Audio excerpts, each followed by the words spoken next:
À l'occasion des 3 casinos de Paris complets de Jeanne Masse sur lesquels j'assurais les retours, le magazine Soundlight Up est venu nous rendre une petite visite pour parler du micro un peu inattendu qu'on a utilisé sur ce projet. On en a profité pour sortir une caméra et vous partager notre setup complet. Enjoy! Sur cette tournée, on a choisi du coup la S6L de Avid. Donc c'est une surface qui est très pratique puisqu'elle est super ergonomique, elle permet de faire énormément de choses. Un petit peu comme l'arrivage qu'on avait présenté dans une vidéo, elle a besoin d'un moteur, d'un DSP pour fonctionner, qui est juste là, qui vient vraiment faire fonctionner l'entièreté de la console. Ça, en fin de compte, c'est vraiment qu'une télécommande. On pourrait mettre une autre surface derrière, donc ils en fabriquent qui ont 16 faders, 48 faders, 32 faders aussi, donc la surface est vraiment interchangeable. Évidemment, comme c'est Avid qui commercialise, on a un Pro Tools qui tourne à côté. Donc le Pro Tools, il sert principalement à enregistrer les shows en multipiste. Donc là, on voit, on a toutes nos pistes, du kick, de la snare, voilà, toutes les pistes.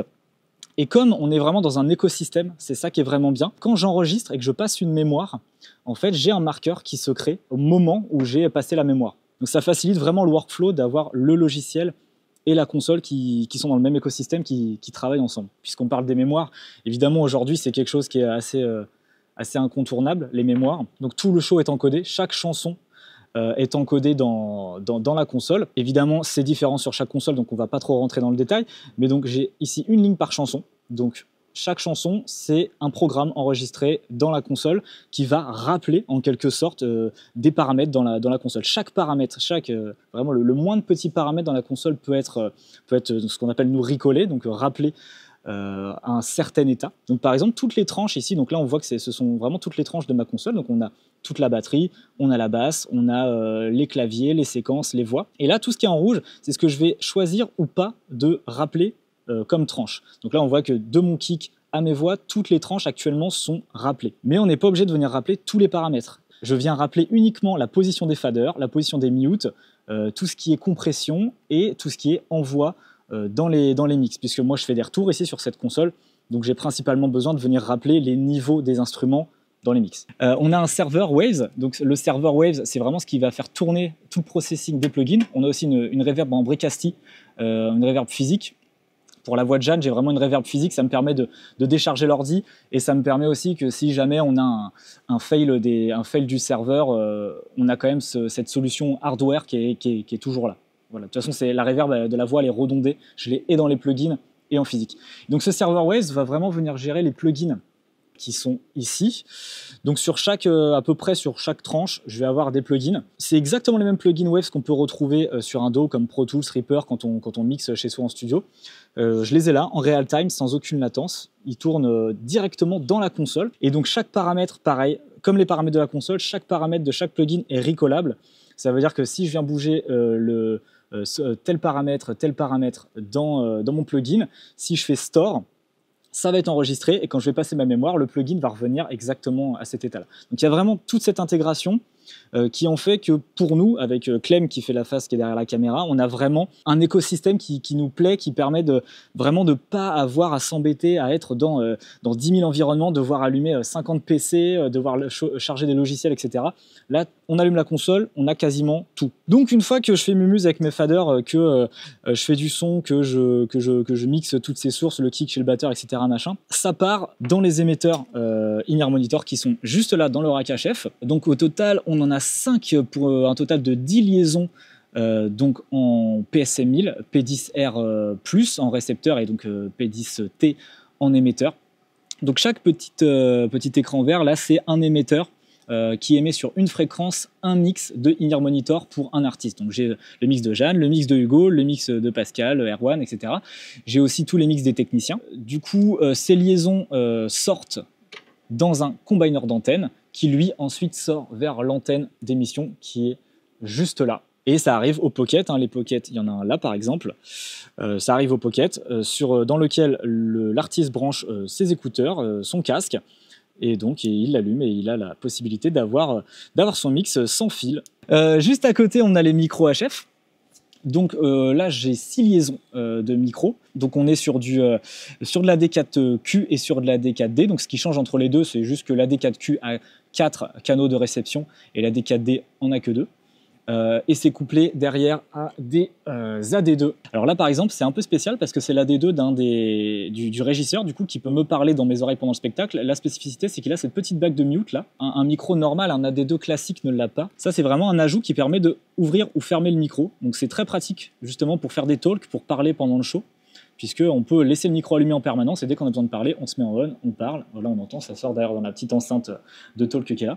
D'ailleurs, les talks, c'est vraiment un point primordial quand on fait des retours. C'est vraiment le point central. Aujourd'hui, quand on est en in-ear monitor, on est complètement coupé du monde, on est complètement isolé, on ne peut pas se parler comme ça parce qu'enlever les ears en permanence, ça serait beaucoup trop compliqué. Du coup, c'est l'ingé retour généralement qui gère tout ce qui est talk. Donc là, on peut voir sur ce layer que je reçois tous les talks de tous les musiciens. Donc j'ai le talk des musiciens, j'ai le talk de Clément en façade, j'ai le talk du producteur, le talk du régisseur. Et donc tous ces talks là, au total, j'en ai 9 ou 10.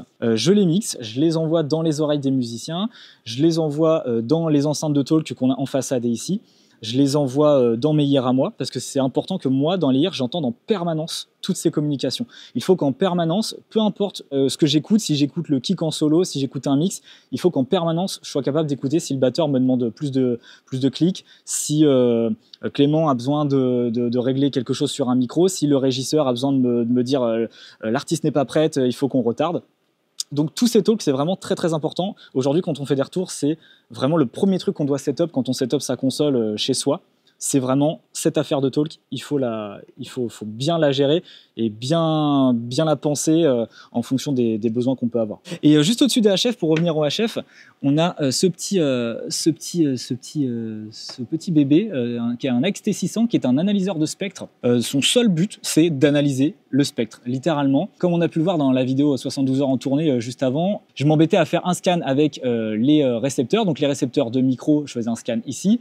Et au Pocket, je faisais aussi un autre scan et après j'agrégeais les deux scans dans Wireless Workbench. Donc c'est extrêmement fastidieux de faire ça. Et ce petit XT600 me permet, donc là on le voit sur cette fenêtre, me permet d'avoir un scan de toute la bande de fréquences qui se fait en permanence. Et ça me permet pendant tout le show, voilà on voit là le scan il est en train de se faire, pendant tout le show j'ai un sweep en boucle de mes fréquences. Donc là, on a tous les HF, ils sont là, ils sont prêts. Donc le show là, c'est dans une petite heure. Donc on a tous les HF qui sont là, qui sont prêts à être distribués. Et on a du coup le micro de Jeanne, qui est cette fois-ci une capsule qu'on n'a pas trop l'habitude de voir, qui est une capsule Lewitt sur un émetteur Shure classique. Cette capsule a la grande particularité, et ça c'est vraiment bien, de pouvoir se dévisser. Et alors là je l'ai pas dans le coin, mais je peux ramener le corps filaire du micro et le visser de la même manière, et ça devient un micro filaire. Alors c'est un micro qui nous a vraiment beaucoup surpris, qu'on n'a pas l'habitude de voir en live. C'est vraiment surprenant c'est le mot. Au début, on va pas mentir, on n'y croyait pas trop. On l'a essayé, on l'a allumé, je suis allé devant les wedges, j'ai fait un 2 et ma première action, ça a été on y va, on le prend en tournée. Parce que sans aucun traitement, juste avec un coup bas, je pouvais faire ça devant les wedges comme ça avec un gain qui était super ouvert. Le truc ne partait pas. C'est vraiment très dur de le faire partir en Larsen, donc ça le rend extrêmement stable. C'est un micro statique, hein, c'est une capsule statique. Sur le corps du micro, on voit bien qu'on a le choix entre une directivité cardioïde ou hypercardioïde.